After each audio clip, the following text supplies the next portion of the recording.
கோவை மாவட்டம் தேவாங்க மேல்நிலைப்பள்ளி முன்னாள் மாணவர்கள் சங்கத்தின் பொன்விழா நிகழ்ச்சியில் இச்சங்கத்திற்கு 1 கோடி ரூபாய் வைப்பு நிதி மற்றும் அதிக மதிப்பெண்கள் பெற்ற மாணவர்களுக்கு ஊக்கத்தொகை வழங்கிய முன்னாள் மாணவர்கள்.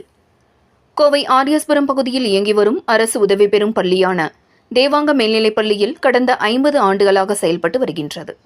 முன்னாள் மாணவர்கள் சங்கம் தேவாங்க மேல்நிலைப்பள்ளியில் பயின்ற முன்னாள் மாணவர்கள் இந்திய ராணுவம் உள்பட மத்திய மாநில அரசு துறைகளிலும் பத்திரிகை, தகவல் தொழில்நுட்பம், பல்வேறு தொழில்துறையில் உள்ளிட்ட பல்வேறு துறைகளிலும் வெளிநாடுகளிலும் உயர்ந்த பொறுப்புகளில் உள்ளனர்.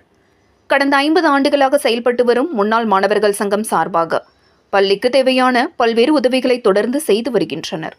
இந்நிலையில் முன்னாள் மாணவர்கள் சங்கம் துவங்கி 50 ஆண்டுகள் நிறைவடைந்துள்ள நிலையில் தேவாங்க மேல்நிலைப்பள்ளியின் முன்னாள் மாணவர்கள் சங்கத்தின் பொன்விழா ஆண்டு நிகழ்ச்சி பள்ளி வளாகத்தில் நடைபெற்றது.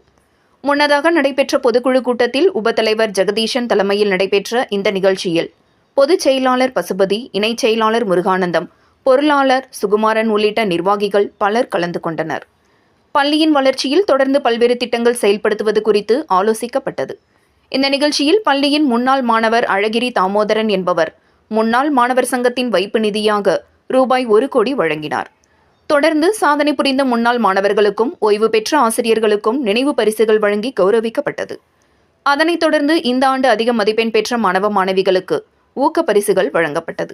இந்த பொன்விழா நிகழ்ச்சிக்கு தேவாங்க கல்விக் கழகத்தின் தலைவர் விஜயகுமார் அவர்களின் தலைமையில் தேவாங்க மேல்நிலைப்பள்ளியின் செயலாளர் சிவராமன் மற்றும் தேவாங்க மேல்நிலைப்பள்ளி முன்னாள் மாணவர் சங்கத்தின் நிர்வாகிகள் ஜெகதீசன், பசுபதி, முருகானந்தம், சுகுமாரன் ஆகியோர் முன்னிலையில் நடைபெற்றது.